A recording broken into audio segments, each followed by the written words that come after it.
It was held by ISIL longer than any other city in Iraq. Now, with Fallujah back under government control, does it mark a turning point in the war against Islamic State? Hello, I'm Nathan King, sitting in for Anna Naidu, and this is The Heat.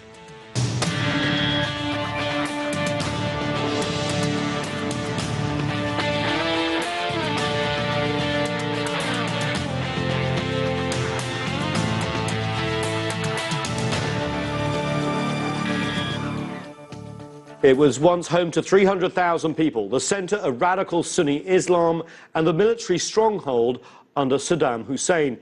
But in January 2014, Fallujah became the first Iraqi city to fall to Islamic State. 2.5 years later, after 5 weeks of intense fighting, it's back under Iraqi government control, leaving Mosul, Iraq's second largest city, as the extremists' last major hub in the country. The recapture of Fallujah is just the latest in a string of setbacks for ISIL in both Iraq and Syria. Over the past 15 months, Islamic State has lost about a quarter of its territory in both countries. So what does it all mean for Iraq, Syria and beyond? We'll put that question to our distinguished guests in a moment. But first, we begin in Fallujah with CCTV's Jack Barton. And Jack, Fallujah was the scene of some of the bloodiest combat against al-Qaeda back in 2004. This latest government offensive against ISIL began May 23rd, displacing more than 80,000 people. You're in Fallujah. What are conditions like on the ground there? Well, Fallujah is firmly back under the control of the government forces, and its recapture is being seen as a major turning point in the fight against ISIL. But the situation here still remains very unsafe, far too unsafe for the civilian population to begin returning here. And the latest figure we've got is about 85,000 people displaced from the fighting, 60,000 of whom are at a nearby camp with very little water, very little sanitation, daytime temperatures soaring. So yes, the city is back under the control of the government, but we've just been hearing assault rifle fire, another explosion. Certainly it is still far too risky for civilians to begin returning here. And Islamic State still controls areas in northern and western Iraq, including Mosul. Prime Minister Haider al-Abadi has vowed to retake that city. What do we know about the situation and plans there? Well, the big prize all along has been the recapture of Mosul. If the government can achieve this, it will essentially mean destroying ISIL's so-called caliphate within Iraq. No doubt it would still control some small towns and be able to carry out terror attacks, but it wouldn't hold any more major towns or cities, which means it couldn't control large areas of territory. Two big problems. One is that this is the country's second largest city, so the civilian population is much larger than here in Fallujah, and there's no doubt the fighting will spark a humanitarian crisis.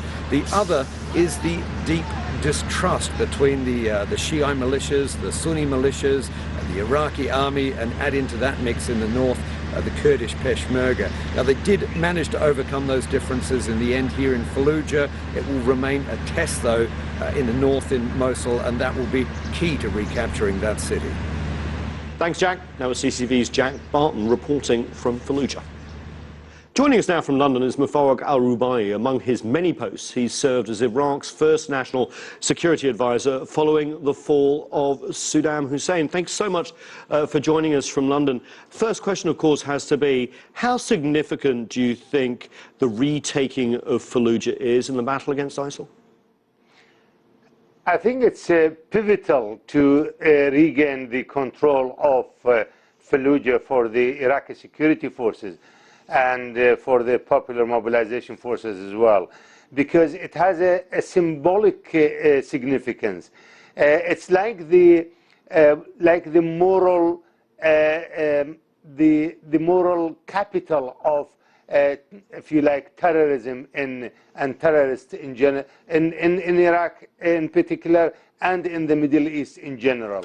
There's going to be a structural change in Fallujah after it's clean, and after the stabilization phase, and after that reconstruction. There's going to be a huge changes in the way the city will be governed by its own people. Those who have liberated the city from the Sunni Arabs are going to govern and control and maintain the security and stability and hopefully the prosperity of the city. I wanted to ask you, considering the feeling inside Fallujah and Anbar province as well, do you think this is really the end, considering it has been a form of resistance both to the Baghdad government since the fall of Saddam Hussein, and also a fertile recruiting ground for ISIL?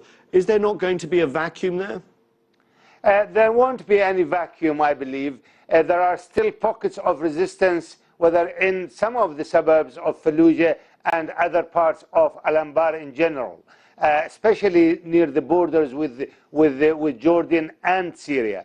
But I think Al-Anbar, 99% of Al-Anbar territory has been retaken by the Iraqi security forces with the help of counter-terrorism forces and the popular mobilization forces. What we need now is a stabilization of the province as well as reconstruction. So the Arabs, Sunni Arabs country in the region, the GCC country, need to come up with some money to help the Iraqis in reconstructing these provinces.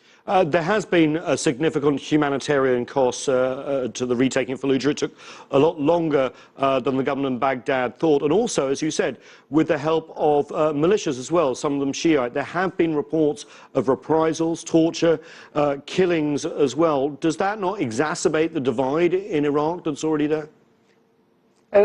No, I don't think this is a widespread. I don't think this is a systematic where this is isolated incidents. The Prime Minister and the Commander-in-Chief has gone really heavily against these people, and there are so many of them in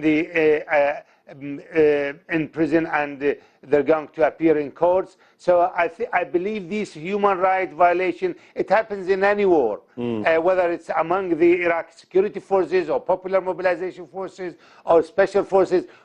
This is war, or tribal, or for that matter as well, the Sunni Arab tribal fighters who are fighting with the government against terrorists. So these happens during the war, but they are isolated, and I don't think they are widespread. Can I ask you to take a broader look at ISIL generally in Iraq? Do you believe that ISIL is now on the back foot after rampaging through Iraq in 2014? The next prize, of course, is Mosul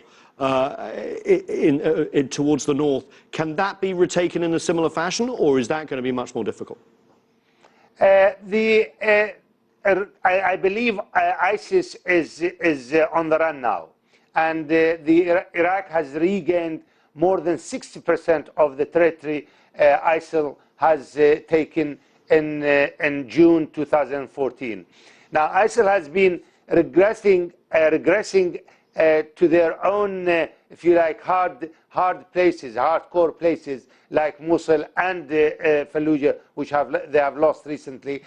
Since for the last 14 months now, they've never gained anything. All the fights they have entered, they have lost to the Iraqi security forces. Mosul is a completely different kettle of fish, to be quite honest with you. Why? It's much bigger, 10 times bigger than Fallujah, number one. Number two, there are so many other factors. There are the Syrian borders factor. There is a Peshmerga and Kurdistan factor. There is also a Turkish factor. There are other players in the region like the PKK. So there are so many other factors need to be taken into consideration. And this is a very large city in population, in size, and I think we need to do a lot of preparation to avoid the unnecessary casualties. Number one, we need to do some political maneuvering with the KRG, some opening of channels with the other players in the region. And also we need to coordinate a lot of logistical support we need from the international alliance, from air, whether the Americans or Brits, or French. We need not only air support, but we need intelligence gathering as well. We need intelligence analysis, targeting, and we need a lot of support and a lot of help to get Mosul back. US, of course, has been training Iraqi forces for over a year now, putting in special forces as well. It seems the progress has been patchy from the Americans' concern. They still feel that a lot of Iraqi officers don't turn up, that some 65% of units don't operate to their full potential. What needs to happen to make sure the Iraqi forces continue successes that they've just seen in Fallujah, given the bigger battle for Mosul? See, after June 2014 and that big loss by the Iraqi security forces, we ended in the last 2 years we've been trying to reconstruct and rebuild the Iraqi security forces, counterterrorism, and special forces in the Ministry of Interior as well, popular mobilization forces. But this will take time. This is not going to happen overnight. Now, I'm proud to say that we have probably the best counterterrorism and the largest and very well equipped and very well trained professional counterterrorism in Iraq, probably in the whole region. But it's the ordinary Iraqi security forces and the popular mobilization forces. We need a lot of equipment, we need a lot of training, we need to inject this culture of professionalism and also raise the morale of the ordinary soldiers. The morale of our popular mobilization forces is sky high now, but among some of the ordinary soldiers where they recruited for salaries only, we need to do a lot more, and we need time for this. Mr. Al-Rubai, if ISIL are put on the back foot and eventually expelled from Iraq and Syria, you still have the potential for sectarian desires. ISIL grew in a garden which there was fertile soil. How do you deal with the long-term divisions of Iraq? You have painted a mosaic of influence coming from different parts of the region, whether it's Shia Iran or Sunni Turkey or various others, including Saudi Arabia. How do you make sure that Iraq can come back together again, or can it? The catchphrase is inclusiveness, is tolerance, as political solution, as economic reconstruction of Iraq, creating jobs for people, injecting cash in the local economy. And the most important thing is to eradicate the Wahhabi ideology, the Wahhabi theocracy from Iraq in particular and from the whole region in general. So this is the root cause of terrorism in the whole world, is this Wahhabi school of thought, which brought 9/11, which brought Taliban, which brought Al-Qaeda in Afghanistan and Pakistan. Now it's Boko Haram in Nigeria, and brought Yemen, brought Al-Nusra, and now ISIL in Iraq and Syria. So the root cause, the common denominator among all these, if you like, physical military manifestation, is the root cause is the Wahhabism, is this evil faith of exclusion, of extremism, of killing and brutal killing of a human being. Muwaffaq Al-Rubai, thank you so much for joining us in London. We need to take a break. Back with more on the battle against Islamic State after this. Stay with us. You're watching The Heat.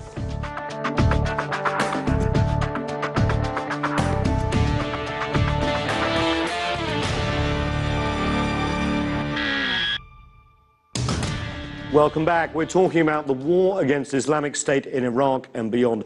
Joining us here in Washington is Ra'ad Jarrah. He is a frequent commentator and writer on Arab-American issues. And with us from the Brookings Institution here in Washington, D.C. is Michael O'Hanlon. He is the co-director of the Center for 21st Century Security and Intelligence and senior fellow for foreign policy at Brookings. Michael, your long title aside, we shall start with you. You've been commenting on the Iraq war for a long time. This is very much a symptom of what's been happening, obviously. Is ISIL on the back foot? Are they being defeated, significantly weakened? Mosul next? Well, I think that on balance, we have to be a little bit hesitant to get too confident about how we're doing against ISIS. We saw the mistake twice before. We saw the mistake at the time of the surge in Iraq, when a lot of people... Yeah. Right. Well, to the surge, by that I mean more like 2007, 2008. 2004, of course, as you're alluding to, was the time when al-Qaeda in Mesopotamia really rose up and Zarqawi became its leader, and they really figured out how to do some of these mass bombings in Iraq. And then also they helped sort of intensify and accelerate the Sunni Shia fighting, because they would essentially go in and attack one group and get the other group blamed for that attack, and that created a retaliatory spiral, which led to a lot of the civil warfare that occurred later on. In other words, they had a strategy, and they deliberately intensified the conflict and got the Sunni Shia thing going. Then the surge in 2007, 2008 made things much better, but it turned out only temporarily. And so the last thing I want to do now is predict that we are headed in a fundamentally and irreversibly positive direction. Certainly ISIS has lost a lot of territory in Iraq and Syria, but they've gained territory in Libya. Now, that's under some threat and contestation right now, which is good, but they still have more than they did a year or two ago. They are influential in the Sinai, and they've brought down perhaps 2 Russian airplanes, or 2 airplanes of different vintages in just the last couple of years. They're affiliated now with Boko Haram in Nigeria, and they've got tentacles in other places as far away as Southeast Asia. So I'm not going to declare this to be headed for victory just yet. Michael, thanks. Rug, can you pick up on a point here? A much-needed victory for the Iraqi military in Fallujah. It's been painted out as a victory with US backing as well. Is that the real picture here? I don't think so. On the one hand, I don't think there is a military solution to defeating ISIS or other sectarian militias in Iraq. Why?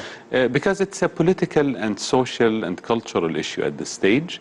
Iraq is divided, Iraqis are divided based on sectarian and ethnic lines because of the way that the political system is set up. And ISIS is only one symptom of the problem. You have equivalent groups who are as bad as ISIS, who happen to be Shiite or Kurds or from other Iraqi minorities and religions. So it's not really about dropping more bombs on a city to defeat one of the militias and let another militia take over that city. Are you saying then that the recapture of Fallujah could actually create more problems in terms of the sectarian divide in Iraq than ISIL being there? Correct. And I think the violations that were committed by the Iraqi forces and the Shiite militias affiliated with these Iraqi forces, most of them are backed by Iran. These violations are creating a new dynamic where Iraqis who are Sunnis in Fallujah or other places, they see these attacks as attacks on them, on their towns. So if there was really another military plot to attack Mosul, the people of Mosul will be fighting back, not because they're supporting ISIS, but because they don't want to have the same fate as the people of Fallujah. We saw how thousands of people in Fallujah have been displaced, killed and injured by the attacks by the Iraqi government forces. Human Rights Watch and Amnesty International have documented many war crimes and gross violations of human rights committed by these groups. So this is creating a very negative dynamic where Iraqis are opposing any quote-unquote liberation by their central government because they don't view it as a liberation. That's very interesting, Michael. Obviously, we've been here before with the sectarian divide in Iraq. The US getting much more involved in training the Iraqi forces. Is this a US success, and are they turning a blind eye to the sectarianism that we've just been talking about? Well, I mostly agree with my colleague, although I think that we're going to have, and we do need to have, a military element to the solution. But by itself, the military tool may just make things temporarily better. I think we saw in Fallujah, we saw in Ramadi, most of the citizens there were overjoyed to have themselves liberated from ISIS. But it is true that a couple of years ago, they were accommodating to ISIS because they were so angry at Maliki. And so even if we have a temporary success in liberating these towns now, it's not going to be durable without that political solution. So that's where I am in fundamental agreement with my colleague. So in terms of sorry, I just want to take this on then. So the big battle to come, Mosul, there needs to be a political solution Iraq-wide, correct? Well, you know, we can't wait forever, and you're not going to solve a Sunni sectarian schism in our lifetime permanently. And so I don't think you say it in quite those dramatic terms. You can't say we're going to have a perfect solution for all of Iraq before we can liberate Mosul. But you do need local security forces that are seen as credible, that come in after the liberation to stabilize the place. That's the central thing that I would focus on. There has to be enough capacity. And to pick up on the point about the Shia militias being so onerous and so despised, I agree with that. I'm not sure I agree that there are equally bad Kurdish militias, but I do think that there are Shia militias that are just as hated by the Sunni as ISIS is hated by many Sunni and Shia. And we have to make sure that they are not the primary stabilization force in Iraq. Is ISIL being taken on militarily first, the answer, or is it trying to create the conditions across the region, because of Syria too, for ISIL not to exist in the first place? It's definitely not the answer. And it's not a theory that I'm bringing to the table. We're living the reality of this. The US and the Iraqi government and many other governments have been trying to defeat ISIS by dropping more bombs. But they are being reversed on the battlefield since... Correct, they are, and ISIS is gaining more legitimacy as one of the main forces in Iraq because of these attacks. I think the U.S. has been dropping bombs on Iraq since 1991.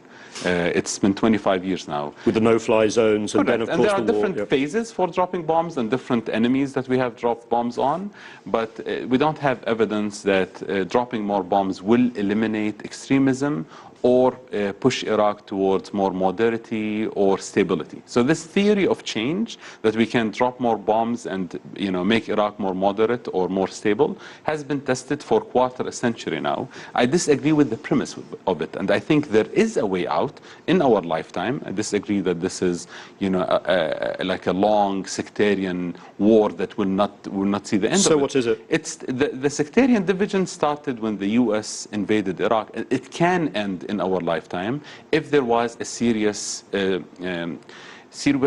investment in a political solution inside Iraq. And that political solution would start by rebuilding the Iraqi central government on non-sectarian fundamentals, so non-sectarian foundations that would include all of Iraqis, regardless of their sectarian backgrounds. This is something that is not being discussed theoretically. This is why people stormed into the Green Zone a few weeks ago. This is why the majority of Iraqis voted for a non-sectarian and non-ethnic list in the last elections that ended up winning.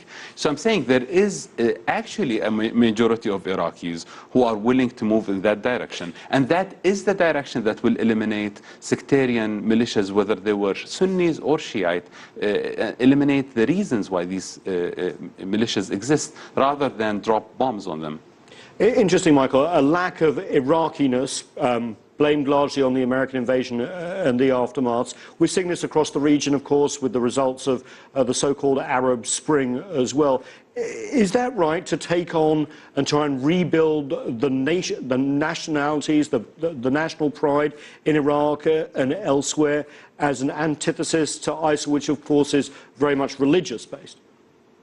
Well, yeah, I think that is true. It's interesting as I hear my colleague explain the genesis of all this. I think he and I disagree a fair amount on how we got here, but we agree on what to do. And at least in terms of the political part, I think you actually have to do both. I think we have to drop some bombs on ISIS. I don't think ISIS is a popular political movement in Iraq today, and I think it must be defeated. It was 30 miles outside of Baghdad in 2014. This is not a force that can be just wished away, or where we can wait for the solution to be purely political. So I disagree on that point. But in terms of trying to create a much more inclusive Iraqi government, I totally agree. And I think one of the ways the United States needs to generate the leverage to have some of that ability to use its persuasive powers to push Iraq in that direction is twofold. One, a long-term commitment to Iraq. I think we have to get out of the notion that we're just there for a couple of years And I think we need to be prepared to have a military and economic alliance for a long time. And secondly, I would like to see the outside world, including the United States, offer a fair amount of financial assistance to Iraq right now, which after all has suffered many decades of war and deprivation, and now the collapse of global oil prices. And so I think by incentivizing Iraqis to behave with the prospect of more economic assistance, if they do act in an inclusive way, we could perhaps gain some more leverage. Because we can tell them to be non-sectarian all we want to, but it doesn't help unless we have leverage and influence. Michael O'Hanlon, thank you so much. Rajara as well, thank you so much for joining us. Unfortunately, that's all we have time for. And that's it for this edition of The Heat. I'm Nathan King in Washington, D.C., and thanks for being with us.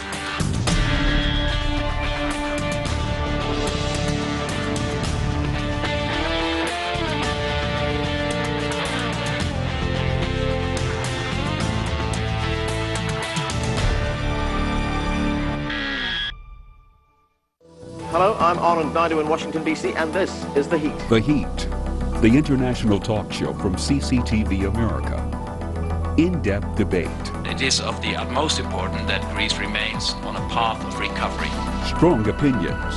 I'm not sure that's the right question. I don't think the issue is there an appetite? There should never be an appetite for war. Critical stories. If you want to defeat ISIL, you should defeat them on Syria, on Raqqa area. Major issues. The United States has no territorial claims in South China Sea. Presidents. We've set the basis to make sure that prevention is going to be strong. Advocates. We can get every child a great education. Newsmakers. We need each other, and we need to develop concepts by which we can proceed on parallel roads. The Heat, the political talk show that covers the world, taking you further.